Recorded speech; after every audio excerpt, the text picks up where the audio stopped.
सहारनपुर में शुक्रवार को किसान विधेयक के विरोध में जिले के 5 अलग अलग स्थानों पर भारतीय किसान यूनियन के कार्यकर्ताओं ने धरना देकर प्रदर्शन किया और अपना विरोध जताया। इसी के साथ उन्होंने प्रशासनिक अधिकारियों को अपने ज्ञापन भी सौंपे और विधेयक को वापस लिए जाने की मांग की। आज भारतीय किसान यूनियन के बैनर तले बापा टिकैत की सारी सेना सड़कों पर उतरी हुई है। सड़क पर जाम लगा रखा है। ये जो 3 कृषि विधेयक लाए गए हैं, मोदी की तानाशाही सरकार और योगी की तानाशाही सरकार, इसको जवाब देने के लिए हम लोगों ने सड़कों पर उतर करके आज सड़क जाम करी है और इन तीनों विधेयक को वापस दिलवाना है। हमारा गन्ने का भुगतान नहीं हो रहा, आमदनी दुगनी कर रहे हैं।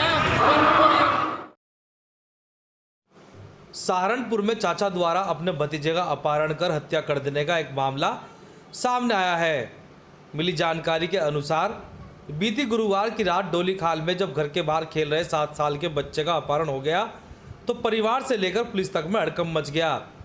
रात में ही एसएसपी पुलिस फोर्स के साथ घटनास्थल पर पहुंचे और जानकारी ली, जिसके बाद आधी रात को बच्चे के चाचा सहित 3 लोगों पर शक होने पर उन्हें हिरासत में लिया गया, जहां पर पूछताछ में चाचा ने अपने जुर्म को कबूल किया।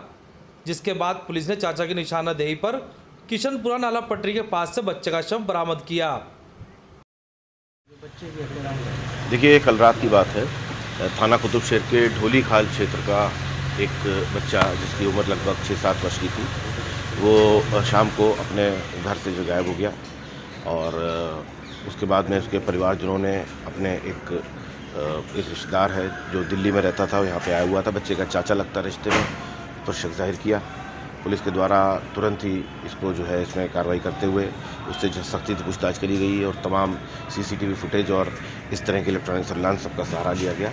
तो रात ही में जो है उसके द्वारा ये स्वीकार किया गया है कि उसने इस बच्चे को एक रंजिश के चलते उस बच्चे को जो है उसका अपहरण करवा करके अपने 2 मित्रों से, दो साथियों से, जो कि गैर जनपद के रहने वाले और उसके साथ दिल्ली से यहाँ पर आए थे, उनके माध्यम से बच्चे के चाचा ने ही अपनी एक रंजिश को लेकर जो है इस बच्चे का अपहरण करवाया और उसके बाद में उसकी हत्या कर दी। बाद में इन तीनों की निशानदेही पर बच्चे को देर रात, बड़ा दुखद है कि बच्चे को जो है उसका शव जो है बरामद हुआ। 90 लाख की फिरौती की बात सामने। शुक्रवार को सहारनपुर में व्यापारी सुरक्षा फोरम के कार्यकर्ताओं व पदाधिकारियों का एक प्रतिनिधि मंडल घंटाघर स्थित बिजली घर पहुंचा, जहां पर उन्होंने विद्युत विभाग से जुड़ी समस्याओं को लेकर अधीक्षण अभियंता से मुलाकात कर उनको अपनी समस्याओं से अवगत कराकर उनके निस्तारण की मांग की। एक व्यापारियों की और आम जनता की एक बहुत बड़ी शिकायत सामने आ रही है। जब से विद्युत विभाग ने स्मार्ट मीटर लगाने शुरू किए तो लोगों के बिल बहुत ही ज़्यादा आने शुरू हो गए। जिनका लगभग 1200-1300 रुपये बिल था, उनका 2500, 2600, 2800 के करीब बिल आ रहा है। तो आज हम एससी साहब से यही वार्ता करने के लिए आए हैं कि जब उपभोक्ता बिल पूरा देता आया है शुरू से, इलेक्ट्रॉनिक मीटर जो पहले भी थे वो भी आपके द्वारा लगाए गए थे और ये भी इलेक्ट्रॉनिक मीटर है, इसमें 5-5 तो इंडिकेटर जलते हैं रात दिन, तो वो भी एक बिजली की खपत कंज्यूमर के नाम ही जा रही है, उसके खाते में जा रही है। तो आज हम ये मांग करने आए हैं कि इन्हें बदलवा कर इलेक्ट्रॉनिक मीटर लगाइए, ऐसे लगाइए कि जो बिल्कुल सही मीटर है। सहारनपुर में शुक्रवार को समाजवादी पार्टी के पदाधिकारी व कार्यकर्ताओं ने नगर विधायक संजय गर्ग के नेतृत्व में केंद्र सरकार द्वारा लाए गए किसान एवं श्रमिक विरोधी विधेयकों के खिलाफ जिला मुख्यालय पहुंचकर जोरदार प्रदर्शन किया, जिसके बाद उन्होंने राज्यपाल को संबोधित एक ज्ञापन नगर मजिस्ट्रेट को सौंपते हुए कृषि विधेयक व श्रम कानून को वापस लेने की मांग की। आज पूरे प्रदेश में जिला हेडक्वार्टर पर समाजवादी पार्टी की ओर से जिले के नेतृत्व के द्वारा जो कृषि विधेयक, 3 कृषि विधेयक और एक मजदूर विरोधी विधेयक केंद्र सरकार ने लोकतंत्र की हत्या कर लोकसभा और राज्यसभा में पास किए हैं, उनके विरोध में राज्यपाल महोदय को संबोधित ज्ञापन यहाँ जिलाधिकारी महोदय के माध्यम से दिया गया है, जिसमें साफ तौर पर ये कहा गया है कि इन कृषि विधेयकों के बाद सरकार अपने चहेते उद्योगपतियों को किसान की ज़मीन, खेती और जोत की ज़मीन भी दे देना चाहती है। और किसान अपनी ही ज़मीन पर मजदूर बनकर काम करने के लिए ऐसी स्थिति में विवश होगा। तमाम हज़ारों किसान प्रदेश में आत्महत्या कर चुका है।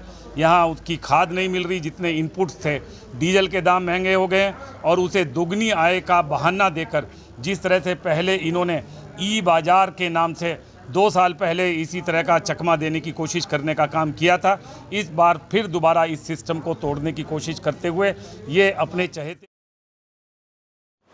शुक्रवार को सहारनपुर में छात्रों की मांगों को लेकर चल रहे छात्र संघर्ष समिति के अनिश्चितकालीन धरने के दौरान आज प्रदर्शनकारियों ने मौन जुलूस निकालकर अपना विरोध जताया। मौन जुलूस नगर के विभिन्न स्थानों से होता हुआ वापस धरना स्थल पर आकर संपन्न हुआ। छात्र अध्यक्ष मेरठ छात्र संघर्ष समिति के बैनर तले पिछले 19 दिन से लगातार रामलीला मैदान में धरना चल रहा है और आज हमारा भूख हड़ताल का 9वां दिन और आज हम लोग सड़कों पर निकल चुके हैं क्योंकि हमारा धैर्य खत्म हो चुका है। इस सरकार से भी और इस प्रशासन से भी हमारी जितनी उम्मीदें थी वो हमारी उम्मीदें इस सरकार ने विफल कर दी है। इस देश के जितने भी छात्र हैं, मैं उन छात्रों को ये बता देना चाहता हूँ कि आप लोगों को सड़कों पर आना पड़ेगा। भारत देश के जितने भी छात्र हैं उन लोगों के आज अधिकार छीनने का काम जो प्रदेश सरकार और केंद्र सरकार।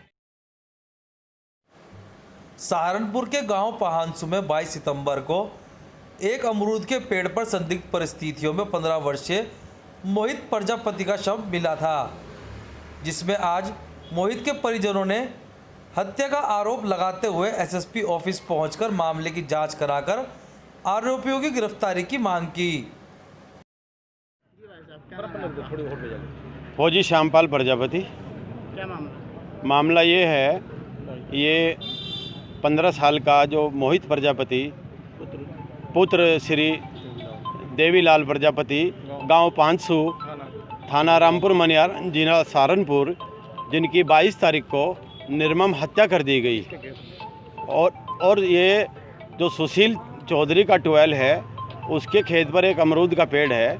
उस अमरूद के पेड़ पर हत्या करने के बाद उसको वहाँ पर उस पर बैठा दिया गया, ऊपर रस्सी बांध दी गई और जिससे ये शो हो कि ये आत्महत्या है। लेकिन इसके परिवार वालों से जब हमने बात की, पिताजी का, इनकी माताजी का, मोहित प्रजापति की बहन का, इनका सबका ये कहना है कि हमारे घर में इस प्रकार की कोई तनाव वाली बात नहीं थी कि हमारा बेटा या हमारा भाई आत्महत्या करता। लेकिन घटनास्थल पर ही पंचायतनामा भरते समय कोतवाल रामपुर मनिहारन उनके द्वारा ये बताया गया कि ये आत्महत्या हुई है। लेकिन फोटोग्राफ्स देखने के बाद ये लग रहा है कि ये आत्महत्या नहीं है, ये हत्या है। मौके पे लोगों ने भी अब हम ये पूरा समाज इकट्ठा होकर के इसलिए यहाँ पर आया है कि जो हत्यारे हैं उन हत्यारों का पता लगाया जाए और उनकी जल्द से जल्द गिरफ्तारी की जाए और ये केस